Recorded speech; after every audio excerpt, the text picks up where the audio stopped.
mining sector, among other key indicators. One of the key issues is on the initial forecast of 6% growth that was set during the 2025 national budget presentation in November last year, as well as the 276 billion ZIGA budget that was unveiled. So those are some of the key factors whereby people are really waiting to see on whether there will be some changes or adjustments depending on what the Treasury believe is the right way to take, or the right initiative towards consolidating current gains, or even taking the economy further during the last half of this year. All right. Is this a conversation that will be taking place after the presentation? Other members will be around, able to also air their views and their opinions during this session? Well, basically, the midterm budget review is all about, first and foremost, taking into account or tracking the initiatives that were implemented, or the measures that were set aside during the first 6 months of the year. It's a review whereby they are saying, okay, the first 6 months, how did we perform? Were there any shortfalls?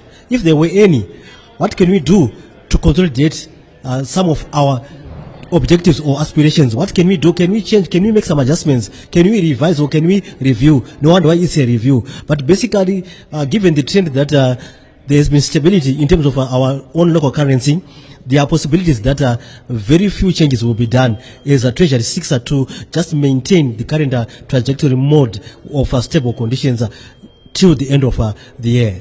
All right. What does this mean for Zimbabwe? Having a collaborative approach whereby the private sector is available, the public sector is also present. We've got honorable ministers, we've got honorable members of parliament that are also here, including those people in member portfolios that concentrate on finance and budget. What does this mean for the collaborative approach? Well, I think it tallies with the Second Republic aspirations of inclusivity, whereby all stakeholders are really embraced in terms of proffering their own proposals regarding what they think should be done, or what they think should be the key in terms of taking the economy forward. So basically, stakeholders from all sectors of the economy being included in the budget, it shows that there is that transparency in terms of getting the views from different people. But the key issue is how can the proposals be implemented, and also what is needed in terms of ensuring that whatever they put is also taken into consideration by the relevant authorities, so that the economy is taken forward, riding on what I've said, that the first 6 months, from my own assessments, they were mainly characterized by stable economic conditions anchored by the stable ZIG, the domestic currency.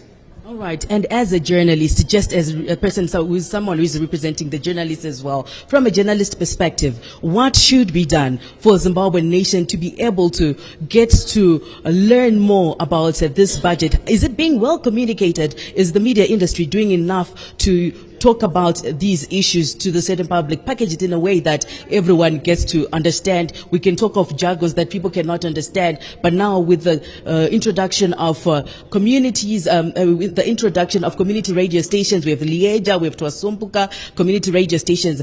Are these people also partaking in such issues and discussing them, communicating the messages to their various communities in their local languages?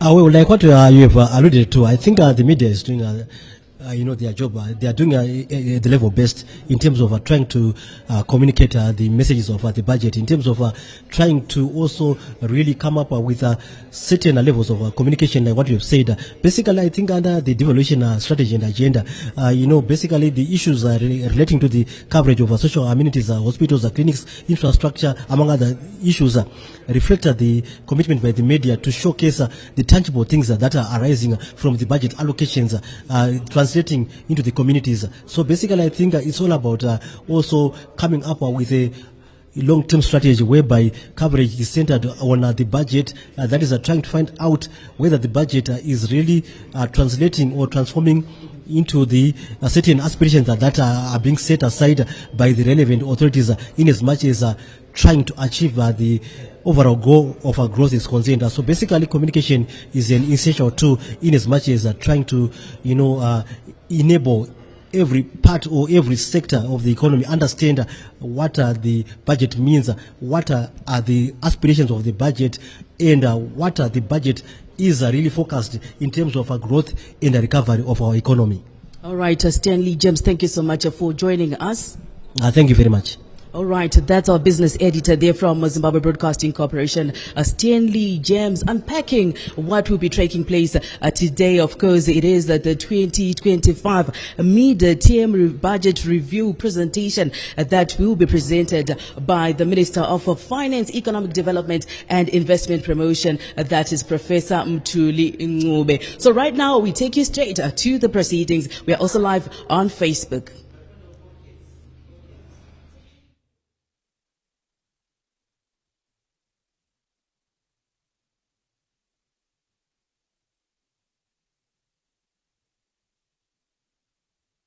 Of the 2025 midterm budget review. There, as you can see earlier on, the arrival of the Minister of Finance, Honorable Mthuli Ncube.